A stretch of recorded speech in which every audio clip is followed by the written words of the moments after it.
Dengan membentangkan spanduk dan membawa poster, ratusan pedagang kaki lima teras Malioboro II ini kembali menggelar unjuk rasa dengan long march ke Jalan Malioboro menuju kantor Gubernur Daerah Istimewa Yogyakarta siang tadi.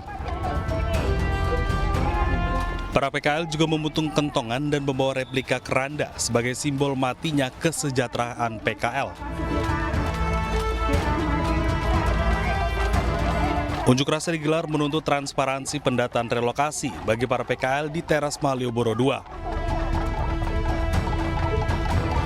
Para pedagang mengaku sudah mengadu ke pihak terkait, termasuk ke DPRD, namun hingga kini pemerintah setempat belum pernah menindaklanjutinya.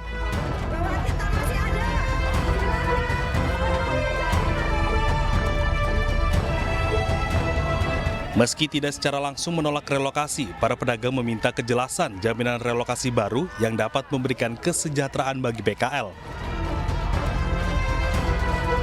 Kita menolak relokasi karena apa? Relokasinya yang tidak partisipasif, yang tidak melibatkan pedagang. Kita sudah pindah, kita sudah direlokasi Bapak. Kita dari Selasar Malioboro dipindah ke teras Malioboro II. Alhasil kita mendapatkan pendapatan anjlok. Terus kemudian banyak teman-teman kami yang putus sekolah gara-gara relokasi, utang sana sini, dan banyak yang sudah meninggal karena terlalu banyak pikiran juga. Selain long march, dalam aksinya ini mereka juga sempat memblokade Jalan Malioboro sebagai bentuk kekecewaan karena aksinya tidak mendapat tanggapan dari Pemda setempat. Dari Yogyakarta, Gunanto Farhan, iNews melaporkan.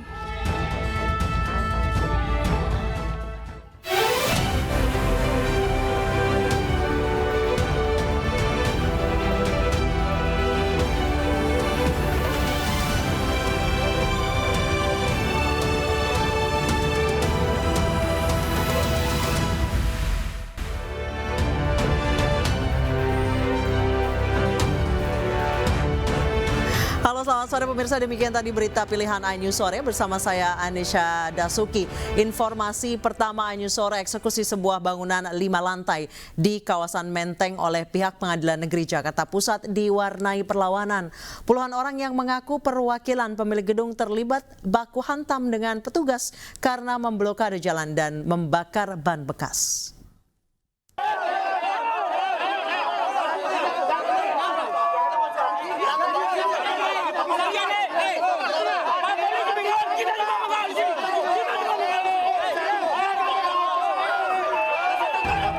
Kedatangan tim jurusita Pengadilan Negeri Jakarta Pusat yang dikawal petugas gabungan TNI Polri di Jalan Kalipasir Menteng, Jakarta Pusat langsung diadang puluhan orang yang mengaku perwakilan dari pemilik gedung.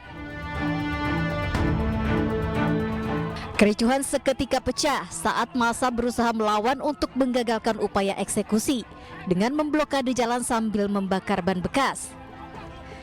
Tidak hanya terlibat saling dorong, petugas bahkan nyaris terlibat baku hantam. Sejumlah orang akhirnya diamankan polisi karena dianggap provokator, sementara sisanya melarikan diri.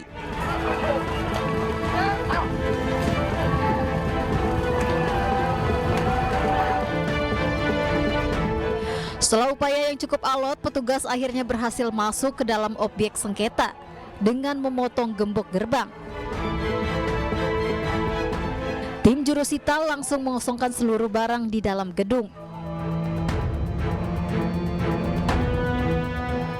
Jadi kita jelaskan bahwa kami di sini ini melaksanakan tugas dari pimpinan. Kita dipindahkan di sini untuk melaksanakan eksekusi. Demikian. Yang jelas kita melaksanakan penetapan yang sudah inkrah ya, sudah sampai putusan PK. Ya, okay. Sementara pihak penggugat menuding jika eksekusi yang dilakukan pihak pengadilan salah sasaran. Kalipasir yang dijadikan objek perkara cuma 450 meter. Tapi sekarang mereka masuk ke dalam-dalam bilang klaim 10.000. Boleh dicek putusannya, silakan. Ini salah objek eksekusinya.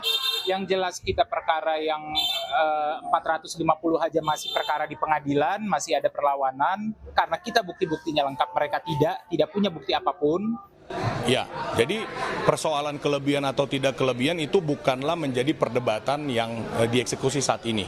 Ya, tentu kalau itikat baik itu dimulai dengan yang bersangkutan hadir ke pengadilan, upaya yang paksa seperti ini tidak terjadi, gitu kan? Nah. Untuk menghindari hal-hal yang tidak diinginkan, sejumlah petugas ditempatkan untuk melakukan penjagaan. Dari Jakarta Pusat, Rani Sanjaya, Steven Patinama, iNews melaporkan. Pemirsa, viral di media sosial seorang pria yang mengaku dipukul pasukan pengamanan presiden saat bersuah foto dengan Presiden Joko Widodo. Namun pihak istana memastikan tidak ada pemukulan oleh Pas Pampres.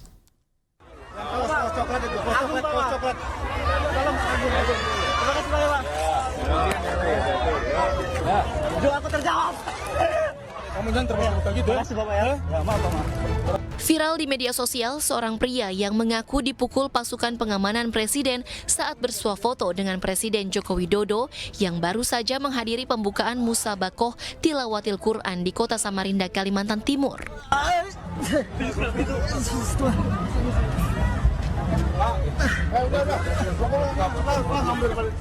Pemuda tersebut mengaku didekati seseorang yang diduga Pas Pampres, lalu dianiaya.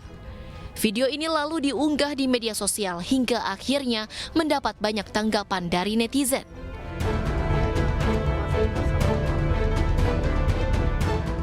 Menanggapi berita viral tersebut, Kepala Kantor Komunikasi Kepresidenan membantah adanya pemukulan yang dilakukan oleh anggota Pas Pampres. Komandan Pas Pampres sudah membantah itu kan, sudah dibantah, dan sebenarnya kan Pak Presiden nggak pernah sendiri. Teman-teman media punya gambarnya nggak, punya videonya nggak, biar tahu benar ada itu atau siapa yang melakukannya. Kita kan belum bisa konfirmasi sampai sekarang, karena dari Pas Pampres kan sudah nyatakan tidak ada dari mereka kan. Tim Liputan iNews melaporkan.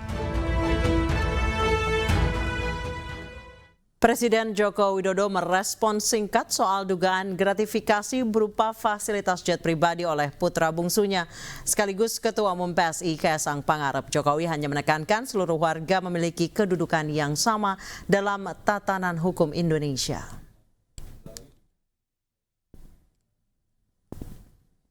Presiden Joko Widodo ikut menanggapi tudingan gratifikasi putranya Kaisang Pangarep terkait penggunaan jet pribadi saat pergi bersama istrinya Erina Gudono ke Amerika Serikat beberapa waktu lalu.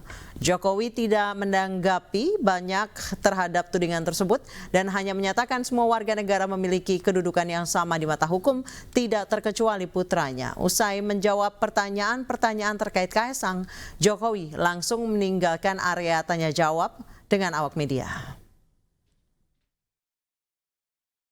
Soal gratifikasi Mas Kaisang, ada tanggapan? Ya, semua warga negara sama di mata hukum. Ya, itu aja. Ya, terima kasih. Pemirsa, KPK membantah adanya tekanan di balik pembatalan rencana klarifikasi Kaisang Pangarep atas dugaan gratifikasi penggunaan jet pribadi. KPK memastikan laporan terkait dugaan gratifikasi telah tetap ditelaah meskipun bukan oleh Direktorat Gratifikasi KPK.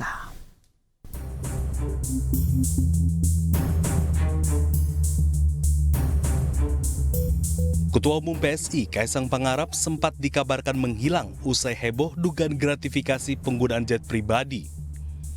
Namun belakangan, Kaisang muncul dalam rapat internal PSI dan enggan bersuara terkait isu tersebut. Hal ini membuat KPK angkat bicara terkait batalnya rencana mengklarifikasi Kaisang Pangarep atas dugaan gratifikasi penggunaan jet pribadi. KPK menegaskan tidak ada tekanan yang diterima di balik pembatalan tersebut. KPK tetap menelaah dugaan gratifikasi tersebut berdasarkan laporan Koordinator Maki, Boyamin Saiman, dan dosen UNJ, Ubedillah Badrun. Namun, direktorat yang mengusutnya bukan Direktorat Gratifikasi, melainkan Direktorat Penerimaan Layanan Pengaduan Masyarakat atau PLPM. KPK pun berharap agar Kaisang melakukan klarifikasi sendiri agar isu tersebut tidak melebar. Dan selanjutnya terkait isu gratifikasi itu sudah difokuskan di penelaahan pada Direktorat PLPM. Jadi sudah tidak lagi di Direktorat Gratifikasi. Isunya masih sama, rekan-rekan, bahwa pelaporan itu adalah terkait gratifikasi. Nah, kenapa difokuskan ke sana? Karena jangkauannya bisa lebih jauh lagi dilakukan oleh PLPM terkait kewenangan.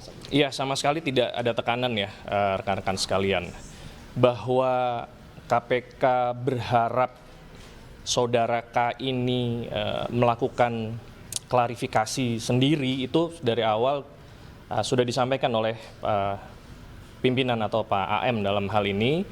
Sebenarnya ini juga agar isu ini tidak melebar kemana-mana. Tak hanya Kaisang, Wali Kota Medan Bobi Nasution juga terseret kasus serupa. Namun Bobi mengklaim bahwa jet yang ditumpanginya merupakan pesawat jet sewa. Tim iNews melaporkan. Menteri Agama Yakut Holil Qomas membantah mangkir dari 2 panggilan Pansus Hak Angket Haji DPR untuk dimintai keterangan. Yakut mengklaim tidak pernah menerima surat panggilan dari Pansus Haji. Yakut mempertanyakan pernyataan anggota Pansus yang menyebut dirinya sudah mangkir 2 kali.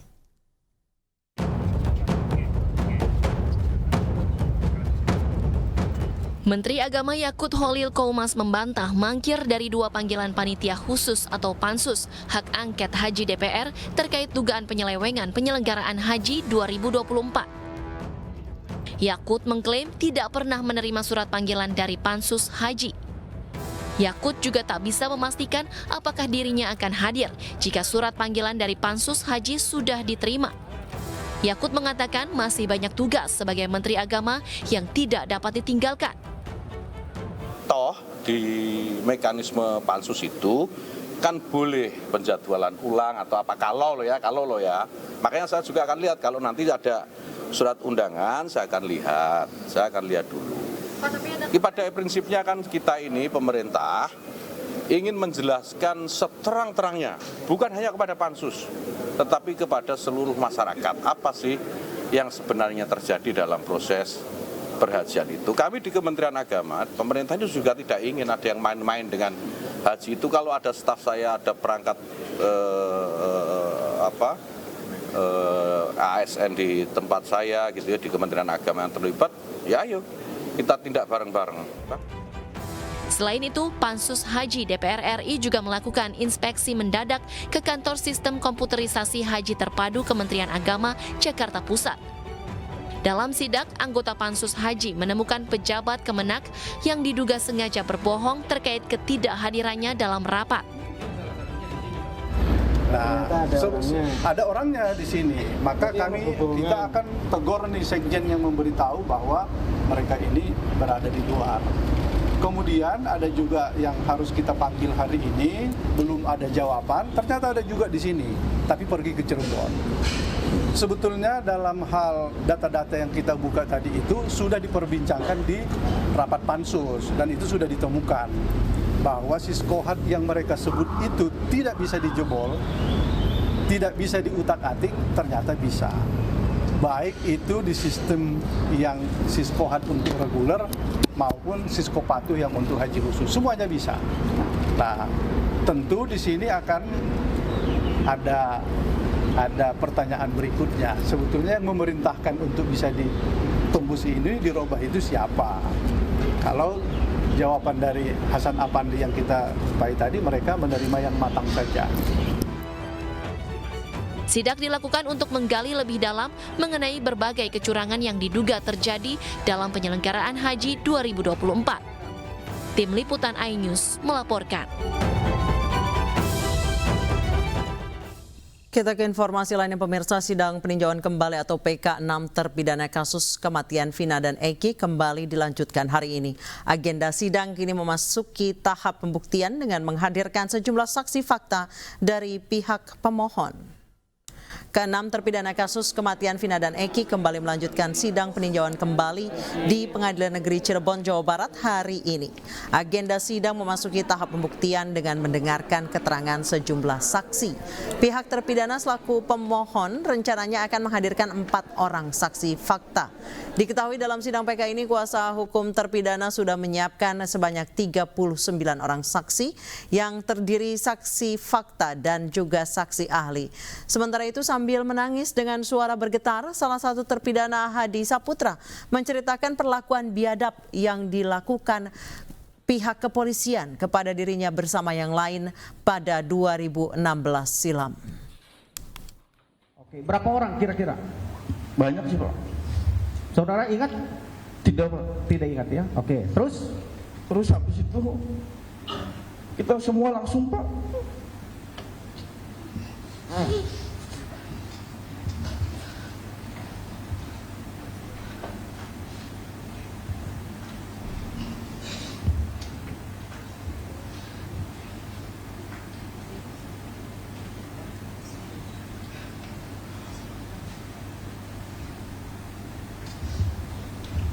Di situ kita langsung dipukulin Pak. Dipukulnya bagaimana caranya? Diinjak-injak, dipukulin. Berapa orang yang memukuli saudara? Banyak Pak. Oh, diinjak, dipukul, pakai tangan kosong atau pakai apa? Ya pakai tangan, pakai kaki, apa aja yang di situ Pak. Ada yang di situ pakai Pak. Nah, terus?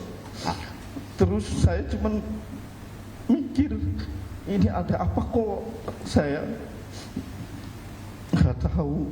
Kata Eko, itu ompong kenapa, Kliwon kenapa, dia mabuk tak? Iya, kata saya. Terus saya pikiran saya, ini gimana pernikahan saya. Oh, saudara rencana mau menikah ya? Iya. Berapa lama lagi saudara mau menikah dari tanggal itu? Sekitar 2 mingguan lagi Pak. 2 mingguan lagi. Ya. Terima kasih Anda masih bersama kami pemirsa. Presiden Joko Widodo resmi melantik Sekjen PBNU Saifullah Yusuf atau Gus Ipul sebagai Menteri Sosial di Istana Negara Jakarta. Selain Gus Ipul, Jokowi juga melantik Irjen Pol Edi Hartono sebagai Kepala Badan Nasional Penanggulangan Terorisme atau BNPT. Indonesia tahun 1945 serta akan menjalankan segala peraturan perundang-undangan. Presiden Joko Widodo resmi melantik Sekjen PBNU Saifullah Yusuf atau Gus Ipul sebagai Menteri Sosial di Istana Negara Jakarta. Gus Ipul akan menjabat sebagai Mensos di sisa masa jabatan pemerintahan Joko Widodo Ma'ruf Amin yang tersisa 40 hari lagi. Gus Ipul menggantikan Tri Risma Harini yang mundur dari Kabinet Indonesia Maju karena mengikuti Pilkada 2024 sebagai calon Gubernur Jawa Timur. Saat ini, Gus Ipul juga menjabat sebagai Sekjen PBNU periode 2022 hingga 2027, serta Wali Kota Pasuruan sejak 2021. Usai pelantikan, Gus Ipul menegaskan dirinya otomatis mundur dari jabatan Wali Kota Pasuruan. Kita dapat membantu dari program berusaha yang ada sesuai harapan. Tentu kita bicara mengenai transisi khususnya terus apa yang akan dilakukan di Papua. Belum ada. Hari ini juga saya mundur sebagai Wali Kota Pasuruan. Selain Gus Ipul, Presiden Jokowi juga melantik Irjen Pol Edi Hartono sebagai Kepala Badan Nasional Penanggulangan Terorisme atau BNPT. Edi menggantikan posisi Komjen Pol Riko Amelza Dahnil. Sebelum dilantik menjadi Kepala BNPT, Irjen Pol Edi Hartono merupakan seorang perwira tinggi Polri sejak 2021 yang menjabat sebagai Widya Iswara Kepolisian Utama tingkat 1, Sespim Lemdiklat Polri. Di saat yang sama, Presiden Jokowi juga melantik Aida Suwandi Budiman sebagai anggota Dewan Komisioner Lembaga Penjamin Simpanan atau LPS. Aida Suwandi Budiman merupakan Deputi Gubernur Bank Indonesia periode 2022 hingga 2027. Tim Liputan iNews melaporkan.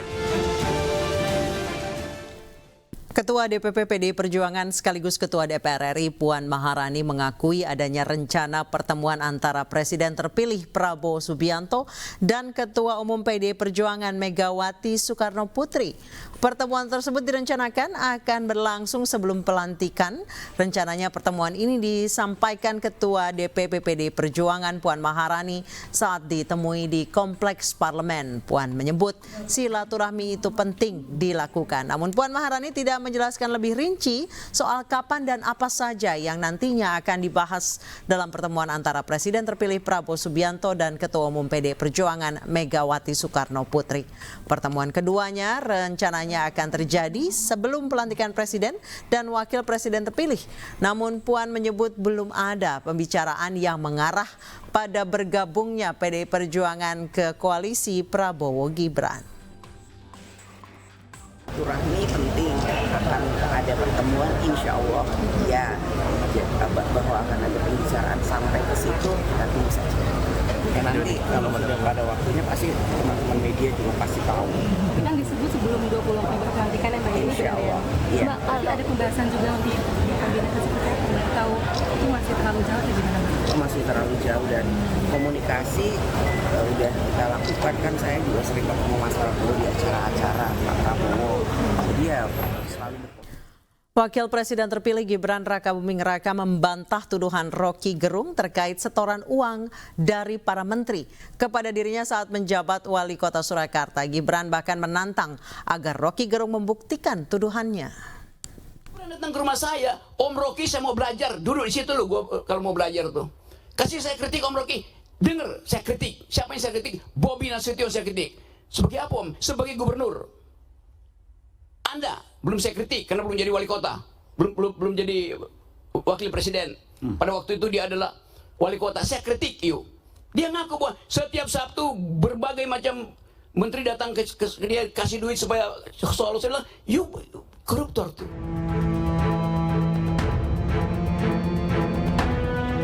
Saat belusukan di kota Surakarta, Jawa Tengah pada hari Selasa, Gibran membantah tuduhan pengajar filsafat Rocky Gerung soal menerima setoran uang setiap pekan dari sejumlah menteri selama menjabat wali kota Solo. Gibran yang belusukan bersama calon kepala daerah Surakarta, Resparti Ardi Astrid Widayani di Kelurahan Jajar, Kecamatan Banjarsari, juga menyampaikan agar Rocky Gerung membuktikan tuduhan itu. Mana ya dibuktikan sudah di stempel hukum. Jadi ojo mbok takon kene. Sebelumnya, dalam acara Rakyat Bersuara yang ditayangkan iNews TV pada Selasa malam, Rocky Gerung menceritakan Gibran pernah mengaku sering mendapatkan setoran dari para menteri saat masih menjabat sebagai wali kota Surakarta. Rumah saya, Om Rocky saya mau belajar, duduk di situ loh gua kalau mau belajar tuh. Kasih saya kritik Om Rocky, dengar saya kritik. Siapa yang saya kritik? Bobi Nasution saya kritik. Sebagai apa Om? Sebagai gubernur. Anda belum saya kritik karena belum jadi wali kota, belum jadi wakil presiden. Pada waktu itu dia adalah wali kota. Saya kritik yuk. Dia ngaku bahwa setiap Sabtu berbagai macam menteri datang ke dia kasih duit supaya soal saya bilang, yuk koruptor tuh. Saya kasih kritik, dia gak marah. Karena saya terangkan, saya kritik kamu karena saya tanya, you datang sebagai apa? Sebagai wali kota? Ya mendua Om, saya juga datang karena saya bosan ikut kuliah-kuliah di sekolah PDIP. Dia bilang begitu. Tadi sebelumnya. Tunggu, gua mau terangin semua. Setiap minggu menteri datang maksudnya apa itu? Ya udah, you nggak usah tanya itu. Jadi saya mau terangkan itu dalam posisi saya sebagai kritikus. Saya mau menjadi kritikus. Pernyataan Rocky ini berbuntut panjang. Forum Komunikasi Santri Indonesia, Foxy, sebagai pendukung Gibran melaporkan Rocky ke Polda Metro Jaya pada Sabtu 7 September lalu. Namun laporan yang diajukan Foxy ini ditolak oleh Polda Metro Jaya. Tim Liputan iNews melaporkan. Usai pertandingan, Martin Pos, penjaga gawang Timnas Indonesia, menyebutkan bahwa pertandingan berjalan sengit dan itu menjadi pengalaman terbaik untuk Timnas Indonesia karena Australia adalah tim yang bermain di Piala Dunia. Yeah, Australia is a good team. They played a lot of World Cups. They have very tall players too, so the set pieces were tough. And they create good chances, but luckily we could keep the 0-0. I have no words, to be honest. Terima kasih. I see you in October, and in November we have 2 games here. So I hope you support us again like this because. Dan pemirsa, untuk membahasnya kami telah terhubung dengan Ketua Badan Tim Nasional PSSI Sumarji dan pengamat sepak bola M. Kusnaini atau yang akrab disapa Bungkus. Selamat sore Bapak-bapak. Selamat sore. Baik, saya ke Pak Sumarji. Pak Sumarji, sebelum kita bahas kemarin persiapan untuk tanggal 10 seperti apa, 10 Oktober? Pak Sumarji, mohon maaf masih di mute, Pak. Oh iya, sorry. Mohon maaf. Iya, jadi selesai pertandingan semalam, kita langsung menyampaikan beberapa hal terkait dengan kesiapan dan persiapan tim untuk pertandingan tanggal 10 Oktober kita away di mana Bungkus? Kita lawan kita? Di Bahrain. Bahrain, ya. Kita away Bahrain. Jadi untuk pertandingan di Bahrain semalam kita sudah sampaikan beberapa hal, khususnya penekanan kepada para pemain agar mempersiapkan diri dengan sebaik-baiknya. Terutama beberapa hal yang menjadi penekanan dan juga perlu disampaikan kepada para pemain adalah agar para pemain menjaga performa, ya. Sekali lagi menjaga performa ketika kembali ke klub masing-masing, baik untuk pemain yang diaspora maupun pemain abroad dan juga pemain yang main di Liga 1, ya. Liga 1. Jadi yang kita tekankan dan sampaikan adalah menjaga performa dan tetap untuk bisa menjaga dan bisa menyiapkan dirinya untuk tetap menjadi starter, artinya jadi opsi pilihan utama di masing-masing klub, ya, masing-masing klub, sehingga dengan para pemain itu bisa menjadi opsi pilihan utama, maka nantinya pasti akan dipanggil kembali untuk memperkuat timnas. Namun demikian, kalau kondisinya para pemain itu mengalami penurunan, artinya dijadikan opsi kedua, tidak dijadikan line up, jadi tidak dijadikan starter, maka kemungkinan untuk tidak dipanggil itu ada. Nah, di samping itu juga Pak Sumarji, apakah ada rencana berganti pemain yang nanti akan berlaga di tanggal 10, Pak? Atau dengan skuad yang ini saja yang kemarin sudah cukup kompak kerjanya? Ya, itu tadi yang saya sampaikan. Jadi kan ini disampaikan kepada para pemain sebelum pulang kemarin, ya. Oh, sudah diimbau ya, Pak, ya? Ya, tadi kan tanya ke saya, makanya saya sampaikan gitu. Sehingga berkaitan dengan para pemain sendiri, kalau memang performanya turun, ya secara otomatis kemungkinan untuk tidak dipanggil itu ada gitu. Baik. Apalagi kalau sampai para pemain melakukan kesalahan, contoh misalkan melakukan pelanggaran di klub yang kira-kira tidak bisa ditoleransi, secara otomatis kami akan perlu pantau gitu, dan itu akan menjadi catatan tersendiri buat kami. Jadi karena waktunya cukup singkat, jadi diharapkan pemain-pemain ini menjaga performa dan menjaga attitude, ya, agar tidak terkena pelanggaran, ya, Pak Sumarji. Betul. Itu salah satu poin penting yang kita sampaikan kepada pemain. Baik, saya ke Bungkus. Bungkus, menurut Anda nanti tanggal 10, apakah dipertahankan gaya bermain yang kemarin, yang melawan Australia juga melawan Arab Saudi, dengan formasi yang sama atau perlu ada refreshment? Iya, kalau membangun tim itu kan bukan hal yang mudah, ya. Bagi pelatih tentu tidak akan mudah tiba-tiba mengubah susunan pemain, tiba-tiba memanggil banyak pemain baru, pasti tidak akan mudah. Jadi kalau kerangka tim sih biasanya pelatih tidak akan melakukan banyak perubahan, tapi memang pemain-pemain yang sedang menonjol di liga biasanya dikasih kesempatan untuk memperkuat tim nasional. Sementara yang sedang menurun biasanya juga memang diistirahatkan. Itu hal yang lumrah biasanya dalam pemanggilan tim nasional. Tapi memang saya setuju dengan Pak Marji tadi bahwa penting sekali tim nasional menekankan kepada pemain supaya di level klub itu mereka fight mendapatkan tempat. Karena kita bisa lihat pemain-pemain yang rutin bermain di klub itu penampilannya di timnas pun biasanya bagus. Kondisinya terjaga, levelnya juga tinggi. Nah, yang di klubnya jarang bermain itu biasanya ketika di tim nasional juga terlihat ada penurunan. Baik, jadi memang mereka harus berjuang biar bisa sampai ada di posisi timnas gitu. Jadi timnas menjadi next level gitu ya, Bungkus ya. Iya, karena timnas itu kan kumpulan pemain-pemain terbaik di level klub ya. Jadi tidak ada garansi pemain yang sekarang ada di timnas itu di pertandingan berikutnya pasti dipanggil, tidak ada garansi. Mereka harus fight di level klub menunjukkan bahwa mereka tetap merupakan pemain yang penting. Cuma sekali lagi seperti yang saya bilang, pelatih biasanya punya kerangka tim yang dia tidak akan dengan mudah mengubah kerangka itu. Dia akan tetap memberikan pendekatan-pendekatan khusus, diskresi khusus supaya kerangka tim itu tidak terlalu cepat, tidak terlalu banyak berubah. Baik, Bungkus, kemarin pada saat konferensi pers dengan Coach Shin Tae-yong, salah satu wartawan sempat menanyakan, laga tadi malam dan ketika melawan Arab Saudi ini timnas Indonesia lebih banyak gayanya bertahan. Apakah nanti melawan Bahrain yang belum pernah masuk Piala Dunia tapi kemarin mengalahkan Jepang 5-0, ini gayanya akan sama? Mengalahkan Jepang 5-0. Iya. Jadi memang setiap pertandingan itu adalah situasi yang berbeda bagi setiap tim ya. Karena itu pendekatan terhadap sebuah pertandingan oleh pelatih juga pasti berbeda. Saya pikir sangat realistis ketika Shin Tae-yong membuat pendekatan yang lebih pragmatis ketika melawan Australia dibanding di laga pertama. Karena levelnya Australia ini kan termasuk tim elit Asia. Dan jangan lupa materi pemain Australia yang kemarin bermain itu rata-rata umurnya masih di usia emas, 25, 26. Ada beberapa yang memang usianya sudah kepala tiga seperti Jackson Irvine, kemudian kipernya. Tapi selebihnya pemain Australia itu ada di level usia emas 25, 26 dan sebagian besar main di Eropa.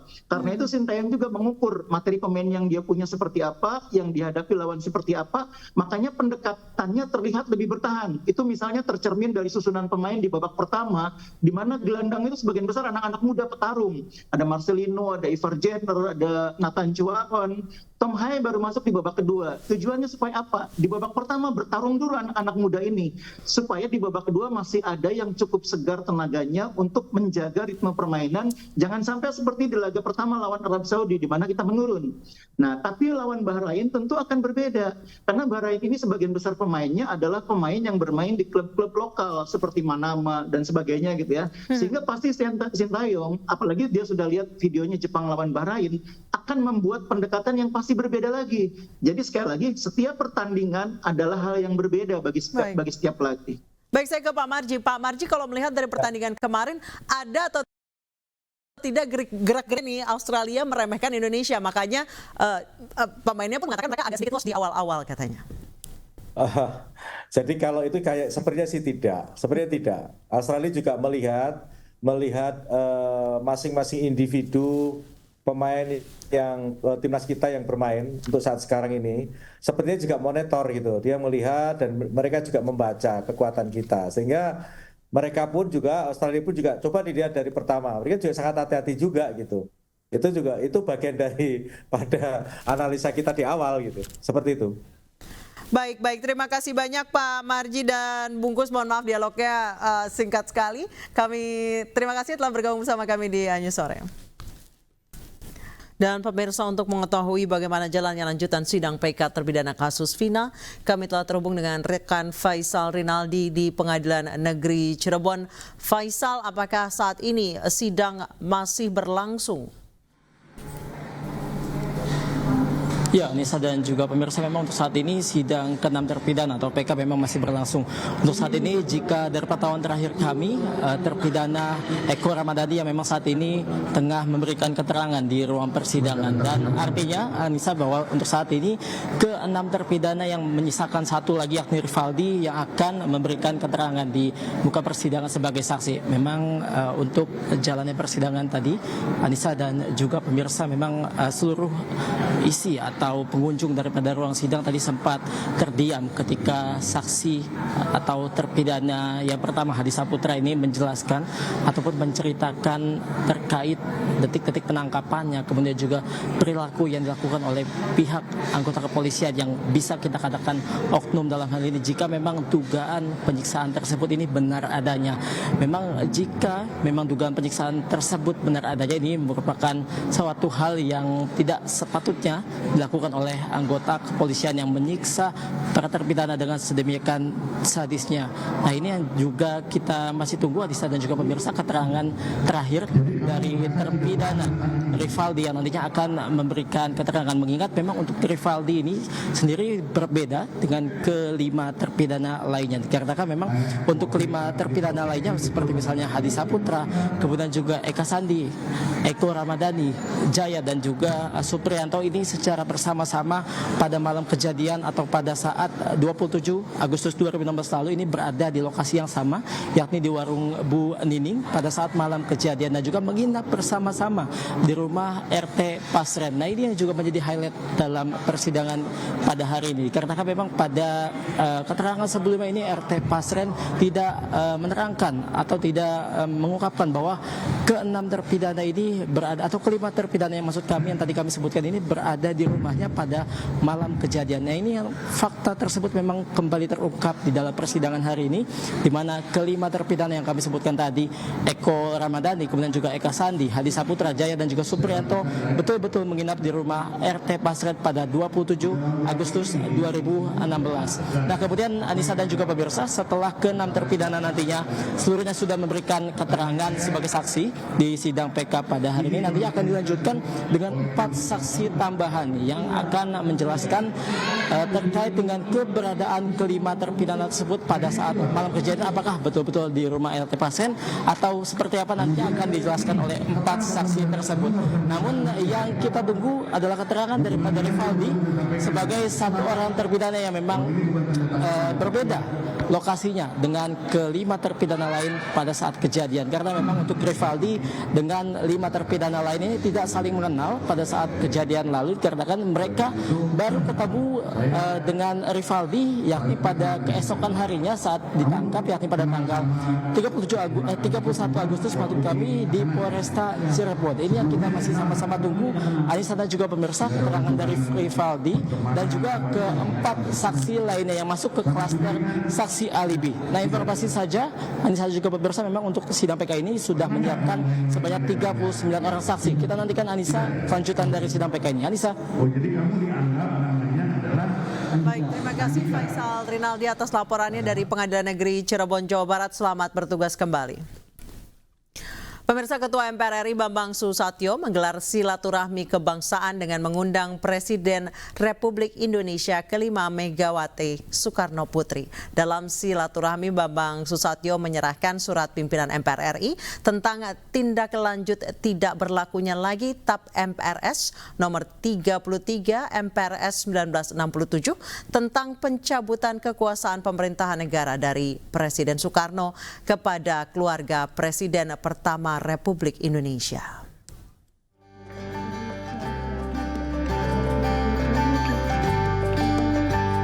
Pimpinan MPR melakukan silaturahmi kebangsaan dengan mengundang Presiden RI kelima Megawati Soekarno Putri. Pertemuan dilakukan di Gedung Nusantara 5 Komplek Parlemen Senayan, Jakarta. Selain Megawati, keluarga Presiden pertama Republik Indonesia, Bung Karno, juga hadir. Dalam silaturahmi kebangsaan ini, Ketua MPR RI Bambang Susatyo menyerahkan surat pimpinan MPR tentang tindak lanjut tidak berlakunya lagi TAP MPRS nomor 33/MPRS 1967 tentang pencabutan kekuasaan pemerintahan negara dari Presiden Soekarno kepada keluarga Presiden pertama Republik Indonesia. Bambang Susatyo pun menjelaskan bahwa MPR telah menerima surat Menkumham mengenai tindak lanjut tidak berlakunya TAP MPRS nomor 33/MPRS 1967. Keluarnya Kepres nomor 83/TK 2012 tersebut, segala tuduhan dan asumsi yang terdapat dalam TAP MPRS nomor 33/67 dengan sendirinya sudah dianggap tidak ada lagi. Dengan demikian, secara yuridis formal dapat dipastikan bahwa Bung Karno adalah pahlawan nasional yang hidupnya bersih dari cacat hukum dan tidak pernah melakukan pengkhianatan terhadap bangsa dan negara, yang Bung Karno telah memproklamirkan sendiri kemerdekaannya.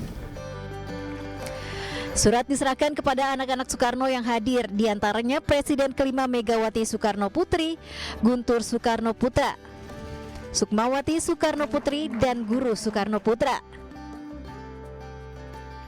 Dari Jakarta, Rizky Ihwal, iNews melaporkan. Menko PMK Muhadjir Effendi menanggapi rencana pemerintah untuk memotong kembali gaji pekerja swasta dalam program pensiun tambahan wajib. Muhadjir menilai urgensi pemangkasan gaji pekerja untuk program tersebut lemah, apalagi saat ini pekerja sudah memiliki 5 jenis jaminan hari tua.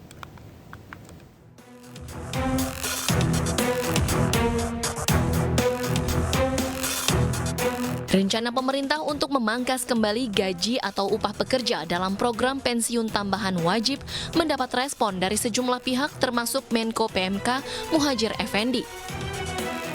Menurut Muhadjir, penarikan dana pensiun tambahan dikhawatirkan membuat pekerja kelas menengah di Indonesia semakin rentan. Selain daya beli yang masih lemah, upah pekerja kelas menengah saat ini masih belum sesuai. Selain itu, para pekerja juga telah mempunyai lebih dari 5 jenis jaminan hari tua. Untuk yang berpensiun ya bagus untuk masa depan hari tuanya kan, tetapi harus dipertimbangkan soal penarikannya itu, iurannya itu, pemotongan iuran itu. Karena sebagian besar gaji karyawan itu kan masih belum di atas rata-rata ya standar. Tapi tentu itu sudah dipertimbangkan matang oleh pihak pengusul. Karena sekarang jaminan ini sudah mencakup 5 ya untuk tenaga kerja kita itu, mulai dari jaminan hari tua, jaminan kematian, jaminan hari tua, jaminan pensiun, terus jaminan yang terakhir jaminan kehilangan pekerjaan kan, sebetulnya sudah cukup representatif asal itu dilaksanakan. Rencana pemotongan gaji pekerja untuk dana pensiun tambahan ini merupakan bagian dari Undang-Undang Pengembangan dan Penguatan Sektor Keuangan. Namun, potongan gaji tambahan ini tidak diwajibkan untuk semua pekerja, melainkan hanya berlaku bagi pekerja dengan jumlah gaji tertentu. Sementara itu, Otoritas Jasa Keuangan akan bertindak sebagai pengawas dalam harmonisasi seluruh program pensiunan.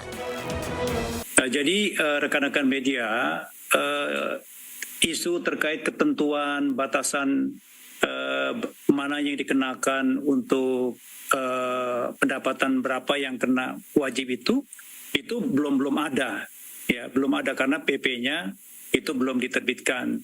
Dan OJK itu dalam kapasitas sebagai pengawas untuk melakukan program-program pensiun, harmonisasi program pensiun yang diamanatkan dalam Undang-Undang P2SK. Jadi kami dalam hal ini masih menunggu mengenai bentuk ya dari PP terkait dengan harmonisasi program pensiun. OJK mencatat selama ini para pensiunan hanya menerima 10 hingga 15% dari gaji terakhir mereka. Sedangkan standar Organisasi Perburuhan Internasional jauh lebih tinggi, yaitu mencapai 40%. Tim Liputan iNews melaporkan. Pemirsa, RCTI Plus menggelar nonton bareng pertandingan Timnas Indonesia melawan Australia bertajuk Off Air Super Show Sports Garuda di Dadaku. Kegiatan yang digelar di Ion Mall Delta Mas Cikarang ini dihadiri ribuan pengunjung yang mendukung Timnas Indonesia serta turut dimeriahkan oleh sejumlah artis tanah air.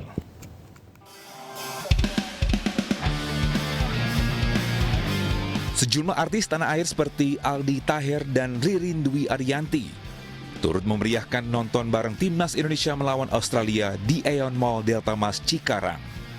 Bertajuk Off Air Super Show Sport Garuda di Dadaku, RCTI Plus menyelenggarakan nobar yang dihadiri lebih dari 3.000 pengunjung ini sekaligus untuk memfasilitasi para supporter Timnas Indonesia yang tidak bisa memberikan dukungan langsung di Stadion GBK Jakarta. Jadi RCTI Plus itu berkomitmen untuk bisa memfasilitasi antusias dari para pengguna aplikasi RCTI Plus ya, yang sangat mengidolakan Timnas Indonesia, yang menunggu-nunggu kapan jadwal pertandingan Timnas Indonesia ini bermain gitu kan, dan mereka pengen banget bisa mendukung skuad Garuda ini gitu. Makanya kita bikin nobar, kita bareng-bareng ya kan, bersama-sama buat dukung Timnas. Luar biasa lomba, seru banget, mereka semangat ya, mereka memberikan support buat Timnas. Tadi sempat kita pemanasan dulu, nyanyi bareng, mereka joget, semua seru banget untuk mendukung tim Garuda Indonesia. Hasil imbang 0-0 antara Indonesia dan Australia tidak membuat para pecinta sepak bola kecewa. Karena event ini juga disertai dengan berbagai macam hiburan, mulai dari dance performance sekolah-sekolah unggulan di Indonesia dan sanggar tari, hingga game seru yang setia menemani para pengunjung yang hadir. Rencananya RCTI Plus akan kembali mengadakan nobar bertajuk Off Air Super Show Sport Garuda di Dadaku di bulan depan sebagai bentuk dukungan penuh untuk Timnas Indonesia. Dari Kabupaten Bekasi, Jawa Barat, Jen Cahyani, Rama Romadona, iNews melaporkan.